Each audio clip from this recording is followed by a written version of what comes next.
First term home science के सारे lessons के वीडियोस मैं अपलोड कर चुकी हूँ और अब जो हम आप कवर करने जा रहे थे वो था सैम्पल पेपर होम साइंस का सेशन 2021-22 का टर्म 1। तो टर्म 1 में आपके 7 लेसन्स आने थे जिनके बारे में हम पहले डिस्कस कर चुके हैं और जो आपका फर्स्ट टर्म का पेपर आएगा वो होगा 90 मिनट्स का, जिसमें 35 क्वेश्चंस होने वाले हैं। अब ये जो 35 क्वेश्चंस हैं, 35 मार्क्स हैं, इसके लिए हमें जो अटेम्प्ट करना है वो है 45 क्वेश्चंस, जो कि सेक्शन ए, बी और सी में से आने हैं। सेक्शन ए के सारे क्वेश्चंस हम डिस्कस कर चुके थे। सेक्शन ए के ये जो 25 क्वेश्चंस हैं जिसमें से 20 सॉल्व करने हैं, ये हम कर चुके थे। और आज हम करेंगे सेक्शन बी, ये जो 24 क्वेश्चंस हैं जिसमें से हमें 20 क्वेश्चंस अटेम्प्ट करने हैं। ध्यान रखो, ये वाले जो 20 क्वेश्चंस हैं ये एप्लीकेशन बेस्ड हैं और एप्लीकेशन बेस्ड के साथ इसमें असर्शन बेस्ड क्वेश्चंस भी हैं। असर्शन बेस्ड का मतलब आपको एक वाक्य दिया जाएगा, उसका रीज़न दिया जाएगा, आपको ये बताना है कि वो रीज़न सही है या नहीं। तो एप्लीकेशन बेस्ड और इन वाले क्वेश्चंस में बहुत ज़रूरी है कि आपके कंसेप्ट जो हैं वो एकदम क्लियर हो। जब तक कंसेप्ट्स क्लियर नहीं होंगे इस तरह के क्वेश्चन सॉल्व करना थोड़ा मुश्किल है। तो पहले 25 क्वेश्चंस तो बिल्कुल सिंपल एमसीक्यूज थे, इन्हें हमने डिस्कस कर लिया। अब हम स्टार्ट करेंगे सेक्शन बी 26 क्वेश्चन से। ठीक है, तो हमारा 26 क्वेश्चन है, निम्नलिखित भारत के लोकप्रिय पारंपरिक हस्तशिल्प हैं, कौन सा विकल्प गलत है। क्वेश्चन ज़रूर ध्यान से पढ़ना, कौन सा विकल्प गलत है। पहला, नारियल शिल्प केरला का, ये तो सही है, नारियल वहाँ पर होता है। वर्ली पेंटिंग महाराष्ट्र, ये भी मुझे सही लग रहा है। शोला शिल्प कर्नाटका, यहाँ मुझे गड़बड़ लग रहा है, ये मुझे सही नहीं लग रहा। बांस शिल्प असम, ये भी सही है। तो इसका जो सही आंसर है वो है सी, क्योंकि ये विकल्प जो है गलत है। ठीक है, अब हम आगे चलते हैं। अनीता ने अभी अभी अपनी स्कूल की शिक्षा पूरी करी है। वह प्रारंभिक बाल्यावस्था की पेशेवर बनना चाहती है। उसे निम्नलिखित में से उपयुक्त पाठ्यक्रम सुझाइए जो कि उसे अपने सपने को पूरा करने में मदद करेगा। एक ऑप्शन दिया हुआ है डाइटेटिक्स या आहारिकी में डिप्लोमा। आहारिकी में डिप्लोमा तो कोई मतलब ही नहीं बनता जब वो करियर बनाना चाहती है प्रारंभिक बाल्यावस्था के क्षेत्र में। ईसीसीई में डिप्लोमा, ये सही लग रहा है। और ईसीसीई में पीजी डिप्लोमा या स्नातकोत्तर डिप्लोमा, ईसीसी तो सही है। मानव संसाधन में डिप्लोमा नहीं, ये भी सही नहीं है। तो अब ईसीसी में डिप्लोमा करेगी या ईसीसी में पीजी डिप्लोमा करेगी, बताओ क्या सही है। अब वापस पीछे जाते हैं। उसने अपनी स्कूली शिक्षा पूरी करी है, स्कूली शिक्षा के बाद वो स्नातकोत्तर कोई भी कार्य नहीं कर सकती, इसलिए इसका आंसर ईसीसी में डिप्लोमा सही है। तो ईसीसी में डिप्लोमा, और कई बार ऐसे क्वेश्चंस में कंफ्यूजन हो जाती है, इसलिए क्वेश्चन को बहुत ध्यान से पढ़ना ज़रूरी है। और कई बार ऐसे ही क्वेश्चंस में कुछ कंफ्यूजन हो जाता है और हमें गेस मारना पड़ता है। गेस सिर्फ तभी हम मारेंगे जब हमें कोई क्वेश्चन ना आ रहा हो। तो इंटेलिजेंट गेसिंग हम कैसे कर सकते हैं, ये लिंक मैं आपको यहाँ दे रही हूँ। इस वीडियो से आपको इतना तो ज़रूर समझ आ जाएगा कि गेस किस तरह से मारें कि ज़्यादा से ज़्यादा हमें उम्मीद हो कि वो सही होगा। ये कोई अच्छा तरीका नहीं है, सिर्फ तब है जब हमें कुछ ना आ रहा हो। और इससे पहले कि हम क्वेश्चन 27 पे आए, मैं याद दिला दूं, अगर आपने मेरे चैनल को सब्सक्राइब नहीं किया है तो सब्सक्राइब बटन दबाना मत भूलना, और सब्सक्राइब बटन के साथ साथ नोटिफिकेशन बेल भी दबा देना ताकि मेरे सारे वीडियोस आप तक आएँ और आपकी 100% नंबरों की प्रिपरेशन चलती रहे। क्लियर। अब आते हैं हम क्वेश्चन नंबर 28 पर। श्री रमेश को रेलवे स्टेशन के पास एक 4 साल का बच्चा मिला और उन्होंने उसे स्थानीय पुलिस के हवाले कर दिया। फिलहाल पुलिस के लिए उपयुक्त विकल्प बताओ कि बच्चे को कहाँ भेजना चाहिए। बाल गृह में, विशेष गृह में, संप्रेक्षण गृह में, या एसओएस गांव। इसमें एसओएस गांव तो हटा ही दो, ये तो हमने पहले ही पढ़ा था। ये तो ऐसे बच्चों के लिए है जो ज़्यादातर अनाथ हों, जिनका कोई देखभाल करने वाला ना हो। बाल गृह और विशेष गृह ये भी सही नहीं है, क्योंकि ये जो बच्चा है इसने कोई अपराध नहीं किया, ये बिल्कुल अलग नहीं है।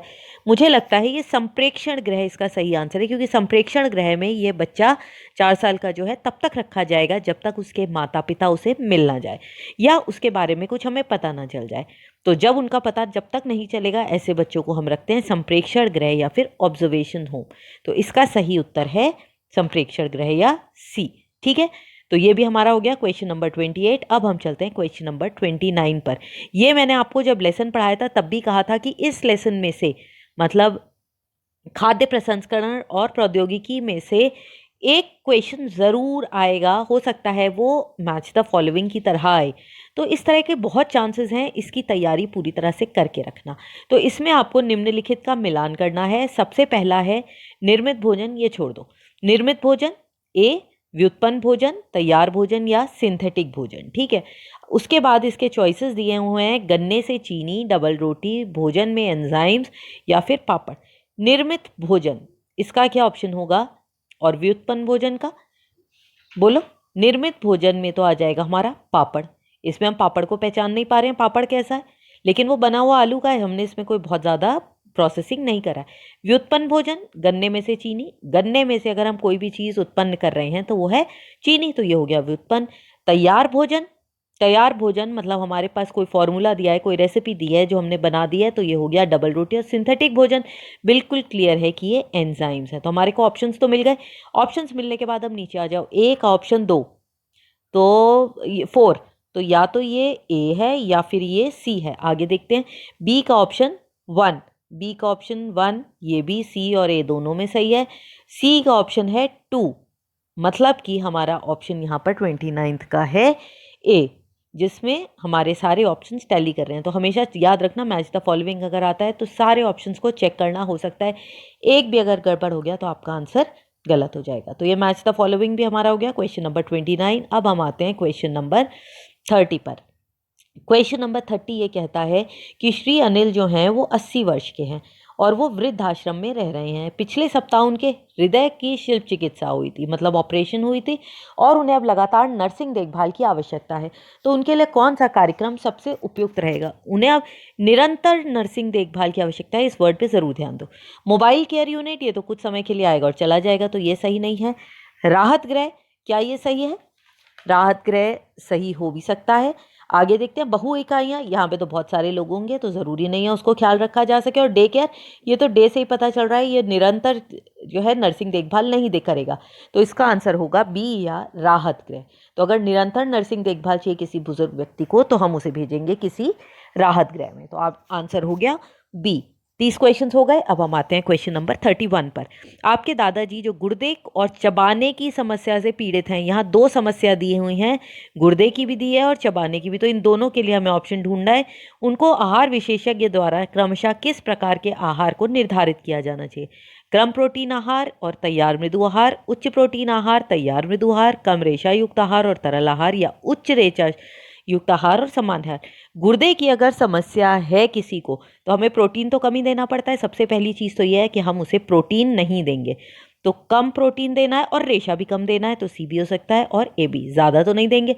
और चबाने की समस्या अगर है तो हम उसे तैयार मृदु आहार देंगे। बुजुर्गों को हम तैयार मृदु आहार देते हैं, तरल आहार तो हम तब देंगे अगर कोई व्यक्ति बीमार हो। तो इसलिए इसका ऑप्शन होगा हमारा ए, कम प्रोटीन आहार या तैयार मृदु आहार। तो हमारा ऑप्शन क्या हो गया 31 का ए। अगर किसी को गुर्दे की समस्या है तो कम प्रोटीन का आहार देंगे क्योंकि गुर्दा जो है वो फिल्टर करता है। और चबाने की समस्या है तो हम उसे तैयार मृदु आहार देंगे। तो ये भी हमारा सॉल्व हो गया। अब हम आते हैं क्वेश्चन नंबर 32 पर। निम्नलिखित में से एफएसएसएआई के क्या कार्य नहीं है?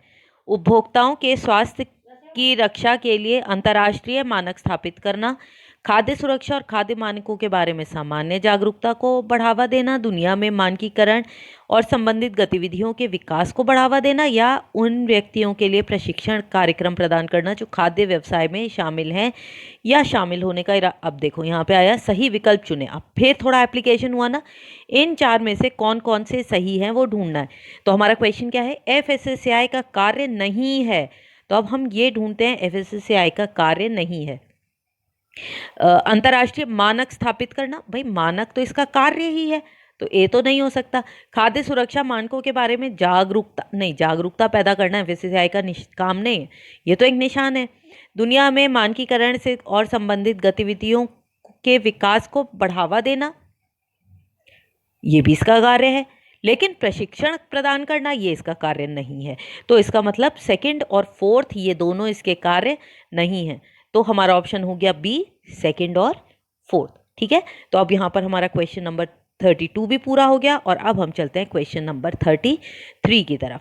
राष्ट्रीय स्वयं सेवा योजना छात्रों को स्वयं को 1 या 2 वर्ष की छोटी अवधि के लिए पूर्णकालिक, ध्यान देना, पूर्णकालिक आधार पर राष्ट्रीय विकास के कार्यक्रमों में शामिल करने का अवसर प्रदान करती है।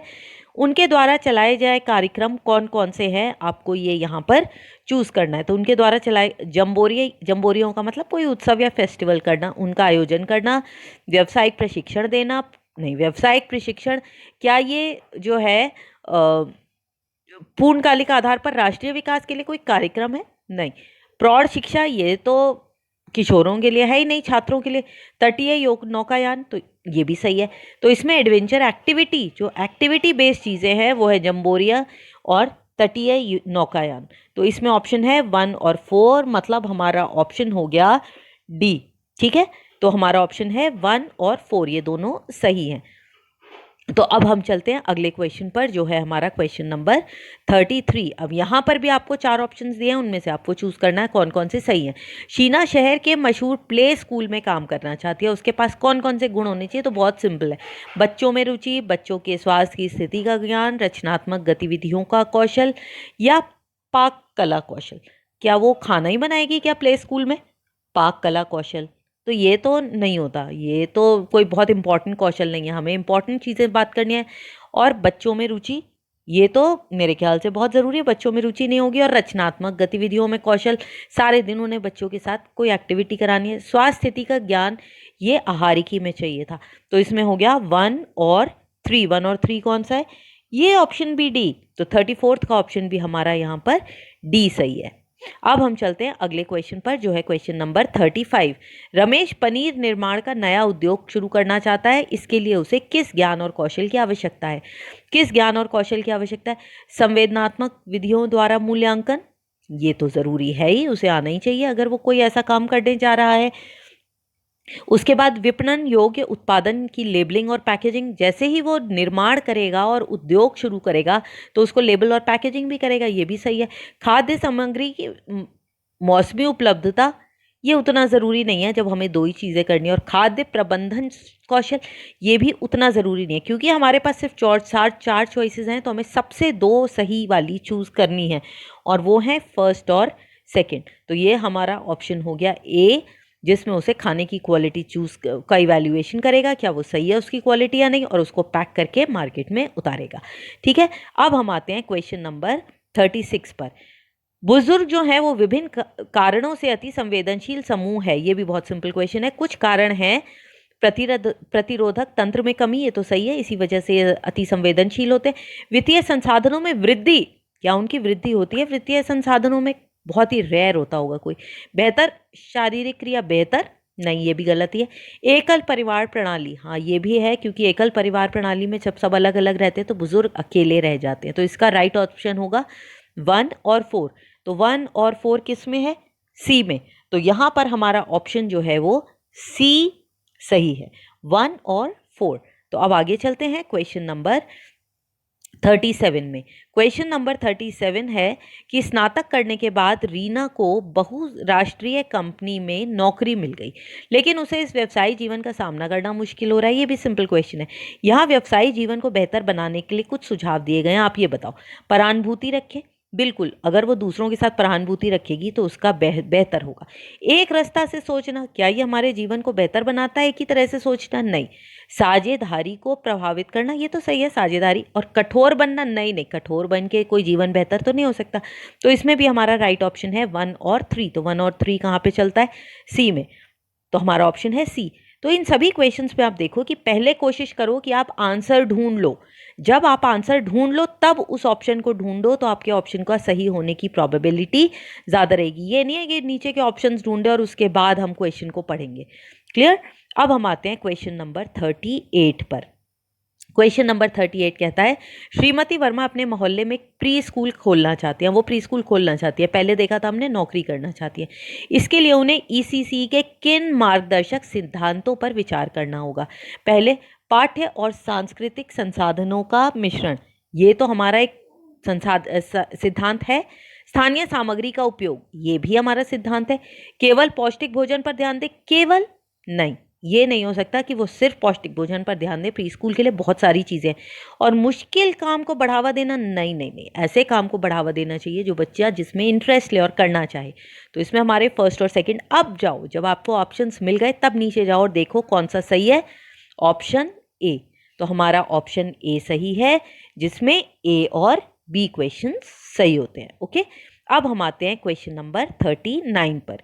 भोजन को कब खराब कहा जाता है? ये भी बहुत सिंपल क्वेश्चन है। खराब प्रस्तुति, अगर खराब हमने मान लो भोजन को अच्छे से नहीं सर्व करा तो क्या भोजन खराब हो जाएगा? नहीं, ये खराब नहीं होगा।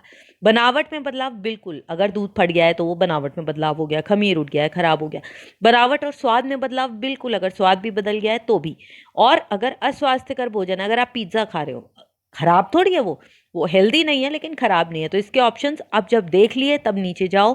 1 और 3 नहीं है, 2 और 3 कहाँ पर है? बी में। बी में है 2 और 3, तो हमारा ऑप्शन बी जो है वो सही होगा। तो हमारा क्वेश्चन नंबर 39 भी हो गया।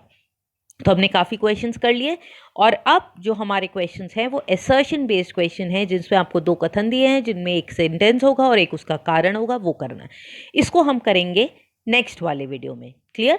तो अभी हम इसको वाइंड अप करते हैं और मैं इस वीडियो को ख़त्म करती हूँ। नेक्स्ट वीडियो में मिलेंगे। अपनी तैयारी करते रहो।